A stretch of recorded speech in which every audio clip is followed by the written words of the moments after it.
Hello everybody, my name is Senzi and welcome to Paging Through.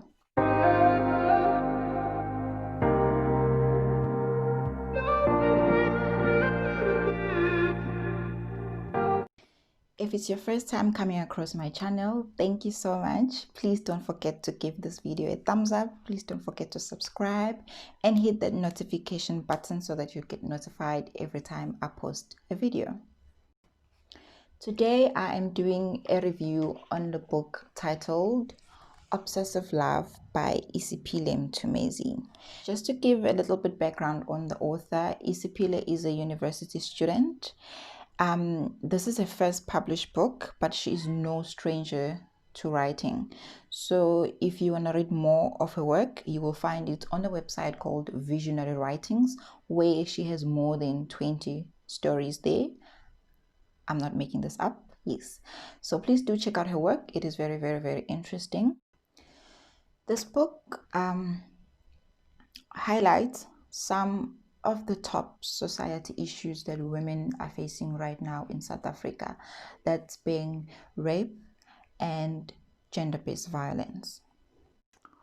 Also in this book, the author highlighted a disorder called OLD, known as obsessive love disorder. So this is when someone is obsessed with being in love with someone else, that the symptoms normally are a constant assurance that the other person loves them, a constant obsession with finding out where the other person is, what are they doing, or who are they with, and also a difficulty in creating and maintaining friendships.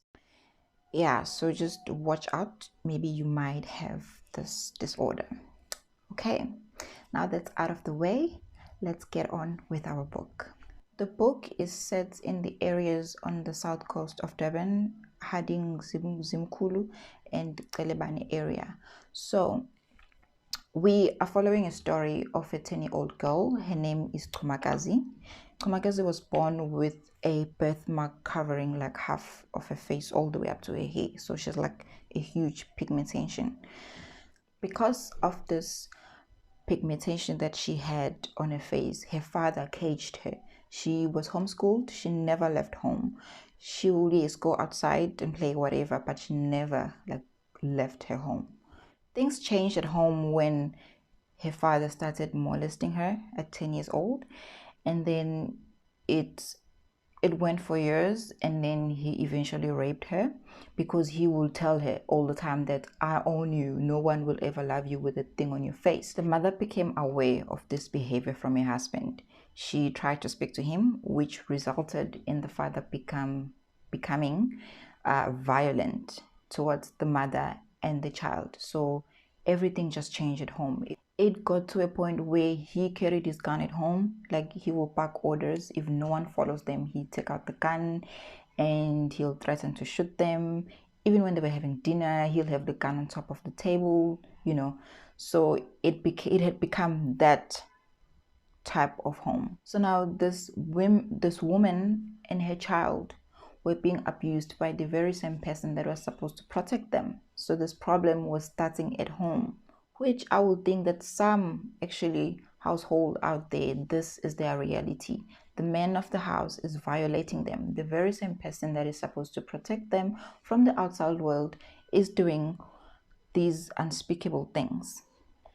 This behavior from Kuma's father continued until her mother has had it. She had to do something to free her daughter and herself from this monstrous man.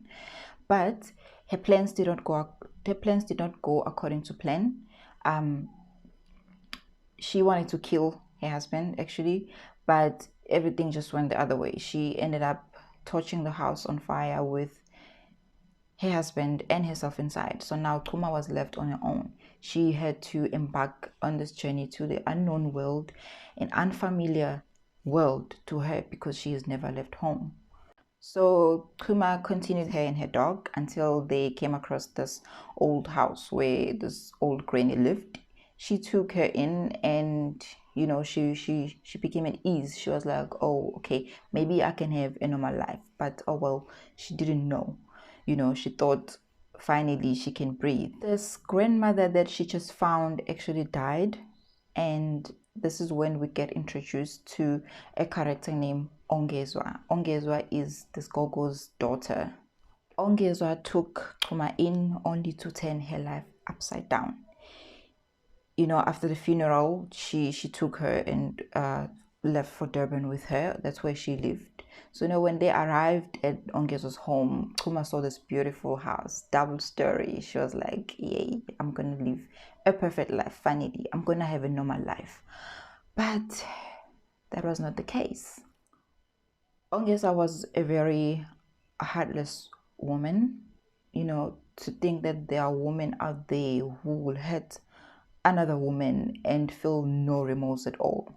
Anyway, yeah, she turned this teenager from the rural areas a sex worker, and she worked at this house, you know, where they please old men, and she saw nothing wrong with that. You know, now as a teenager, this should be actually traumatizing and disturbing. So being prostitutioned to old men became a normal life for Xuma.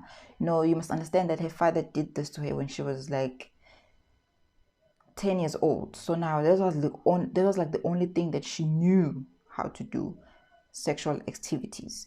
And this went on until she started being obsessed with Ongezwa's husband.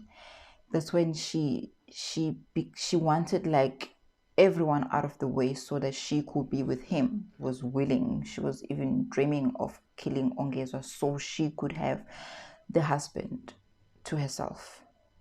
This was like around 14, 15 years. That those are the type of things that was going on in her head. You know, she wasn't like a normal teenager who at that time wasn't stressed about school or anything. Her life has become just a huge mess. So I don't want to give the story away, but she continued on this journey where many things happened, many events happened. She killed a man, and she tried to kill Ongezwa so that she could be together with her husband. So when Ongezwa died and her husband found out that actually Xuma was responsible, he actually kicked her out, and her life just became something else. She started jumping from one place to another. She was now living with a friend who they worked at the prostitution house with, you know, and she also became too much of a friend. She started moving around. Her life got really bad that she ended up being pregnant. So life really, really became too much for her that when she got pregnant, she came across, okay, she didn't come across, but she was tracked down by a dangerous man who happens to be the father of the man that she killed. So now she had to lie her way out of trouble, which was something that she had actually mastered, becoming a liar just to save herself. So she actually lied and said she didn't kill this man, and the father believed her, and she lied and said that she was actually carrying his grandson. So now she knew that the child that she was carrying was Ongezwa's husband. So now eventually this man was going to find out the truth. She had to come up with a lie after another lie. She ended up giving birth to a child and leaving the child at orphanage. And then when she was about to like try and escape, she was hit by a car, and then she lost her memory. So she was found by street kids, and then she lived on the streets for some time because she had no memory, until she was found by this other guy who happened to know a lot about her. Like, he knew all the troubles from her past life when she had a memory. So she started becoming obsessed with this guy, but now she was like scared because she knew that sometimes she was the only one who become obsessed with people and they were not obsessed with her. But this guy cleaned her up together with the brothers that she made on the streets and started to give her a better life. On a random day, she just came across Ongezwa's husband, whose name is Joe, by the way. I just realized I didn't tell you the guy's name. But yeah, so he was just confirming with her that the child that she was carrying was his. And she said, yes, but you will never find him, you know. So because she had put the child in the orphanage, so she found herself working in a strip club, but now she was working because she was helping Pendulo achieve a goal. And in the midst of everything that was happening, her life was like finally a bit better than what it had been in the past years, and she had had a memory back, and she had a goal. Her goal was to be better and go and get her son from the orphanage.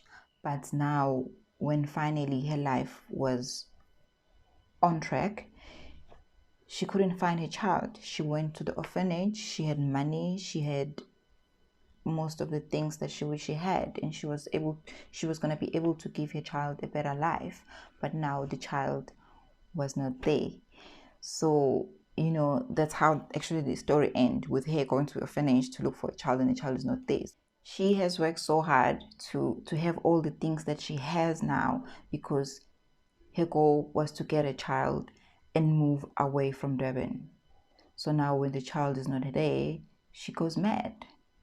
So that's how the story ends, and I hope the author is working on a second book, because obviously there has to be a second book.